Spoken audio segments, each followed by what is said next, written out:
Walang command and control, walang malinaw na public management, direction, at hindi niya kayang kumpasin ang pinakadesisibo at nararapat na hakbang ng isang pinuno ng bayan. Magandang gabi po, sambayan ng Pilipino. Magandang gabi sa mga kasamahan ko po dito sa panel sa napakahalagang press conference na ito na nagaganap ngayon dito sa Davao City. Mga kababayan, kung ang Pangulo ng Bansa ay batbat sa pagsisinungaling sa kanya mga pinapahayag sa ating bansa, hindi lamang taong bayan ang hahatol sa kanya at maniningil sa kanya, kundi pati ang puwersa at galit ng kalikasan ay sisingilin ang kanyang mga kasinungalingan. Tayo po, ang Kingdom of Jesus Christ, nating mga kaibigan, ang SMNI at ang Sambayan ng Pilipino ay nakikipagkaisa sa malubhang krisis na kinakaharap ng ating bansa, lalo na po sa pagpapakita ng matinding dilubyo ng pagbabaha, dulot po ng kabulukan ng gobyernong Marcos Jr. sa kanyang walang pakundangang pagpapabaya sa mga proyektong sana po ay napunta sa kabutihan ng mamamayan, lalo na po ang kanyang ipinagmayabang na puro kasinungalingan lamang.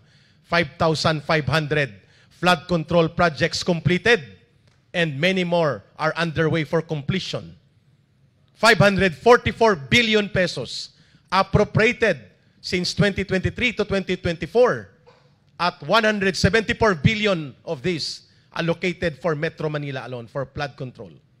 Inanod ng baha at nilubog ang buhay at pangarap ng mamamayan, lalo na po sa pinakapunong sentrong lungsod ng ating bansa dahil sa kabulukan at kapalpakan ng namumuno ng gobyerno, walang iba kundi si Mr. Marcos Jr. Bilyon-bilyon na pondo ang inanod sa kanilang pagkagahaman at kawalang damdamin sa milyong-milyong mamamayang Pilipino, mahigit 8 milyong mamamayan ng Metro Manila alone at karatig na mga rehiyon sa Central Luzon at Southern Tagalog ang binaha at pinerwisyo ang buhay, subalit ang kaya lamang gawin ni Mr. Marcos ay tumuntong sa military truck at magkaway-kaway at magbigay ng kung ano-anong abubot. Nakaala niya ay nangangampanya pa siya sa eleksyon noong 2022. Walang command and control, walang malinaw na public management, direction, at hindi niya kayang kumpasin ang pinakadesisibo at nararapat na hakbang ng isang pinuno ng bayan.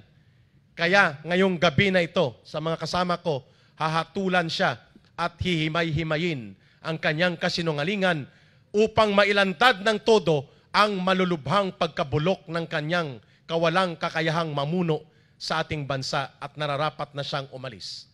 Kasama po dyan, noong nakaraang linggo, iuulat po namin dito sa press conference na ito na nagkaroon po ng pagtitipon ang 8 organisasyon doon sa Estados Unidos.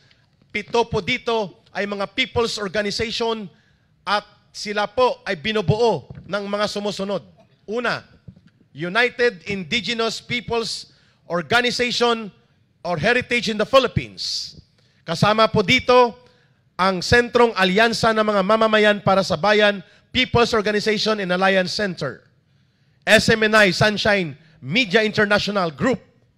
Kasama din po ang Hakbang Maisog USA, US Pinoys for Real Change in the Philippines, at iba pa pong mga volunteer civic movement ng Filipino communities doon po sa Estados Unidos. At ito po ang title ng nagkaroon ng pagtitipon simboliko sa harap ng United Nations International Office kung saan ito'y nasaksihan sa buong mundo noong July 19 or 18 sa Amerika, 19 po dito sa atin. Ito po ang nakasaad doon.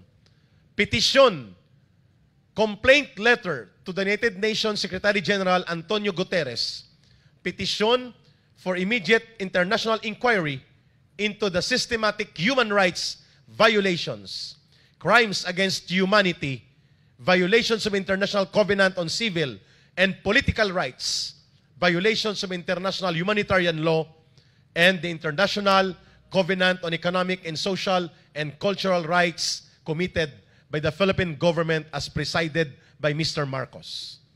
Mga kababayan, hindi ko na po babasahin ang buong letter na ito, subalit ito po ay naging hudyat ng preliminary activities ng mamamayang Pilipino upang dalhin na po sa antas ng pangdaigdigang pagtingin ang nagaganap na mga kalapastanganan at mga paglabag sa mga pangbansa at pang-internasyonal na mga batas, including sa ating saligang batas na ginagawa ni Mr. Marcos at ng kanyang mga instrumentalidad ng Estado. Gaano po kahalaga ang aming pag-uulat na ito doon sa elemento ng mga crimes against humanity? Una, nandun po ang pagbubulgar at panawagan sa United Nations na gumawa ng hakbang pang-international upang mapanagot si Mr. Marcos sa kamatayan at mga kapansanan at mga pagsakit sa iba't ibang mga tribo at pamayanan sa Mindanao, lalo na po sa mga pamayanan ng tribong na sa paligid ng prayer and worship compound ng Kingdom of Jesus Christ sa Davao and Sarangani area. Number 2, yung pagkakaroon po ng trauma at matinding pinsala sa mga mamamayan. 80 children and several hundred women are being documented na kasama na po ang mga indigenous people, katutubong pamayanan at mga tribo, na patuloy pong nilalabag at nilalapastangan ni Mr. Marcos at ng kanyang mga alipores, lalo na po ang Philippine National Police na kanyang ginagamit na parang mga private army at private armed goons laban sa mga reliyosong individual, misyonaryo at mga katutubo, kabataan at kababaihan na nananatili ngayon ang ganitong kalakaran until now as we are doing this press conference. Pagkawasak sa mga properties, lalo na po sa mga worship and prayer compound ng Kingdom of Jesus Christ sa paligid po ng Mindanao. Paglabag sa karapatan at kalayaan na magarantiyahan ang malayang pananampalataya at pag-exercise ng faith and religion. At ito po ay malubhang paglabag sa International Covenant for Civil and Political Rights na kung saan signatory po ang Philippine government sa United Nations Convention na yan.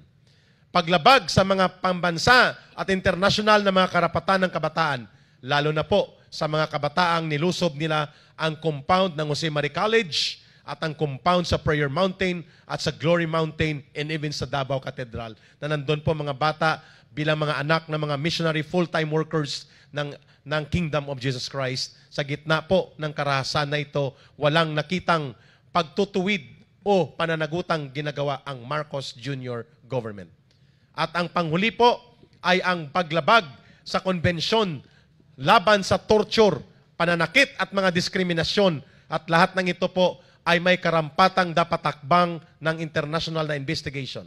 On this note po, initially, ang mga abogado at mga kasamahan mula sa Kingdom of Jesus Christ, Sunshine Media International, at iba pa pong mga volunteer people's organization ng mamamayang Pilipino ay maniningil ng isang kolektibong pananawagan ng indemnification o pagbayad danyos perwisyo na ginawa ni Marcos Jr. sa mga naturang mga malulubhang paglabag sa mga pangloob na mga batas, patakaran at mga pang-international at pang-daigdigang mga patakaran in the amount of estimated to be 1.14 billion pesos or roughly $20 million commensurate to the damages as mentioned above. Ito po ay panimulang paglalakbay sa katarungan at paghahanap po ng pananagutan mula kay Mr. Marcos upang matigil po hindi lamang ang kanyang kabulukan sa kawalang kakayahang mamuno at hinahayaan niyang kurakutin at maging magnanakaw ang mga politikong nagkokontrol ng bilyon-bilyon na pondo na ang naging negosyo nila ay ang mga pangungontrata at ang resulta ay ang pagpapalubog sa baha at kalamidad sa mga mamamayang Pilipino. Maniningil po tayo ngayong gabi at hihimay-himayin ang mga kasama ko. Maraming salamat po.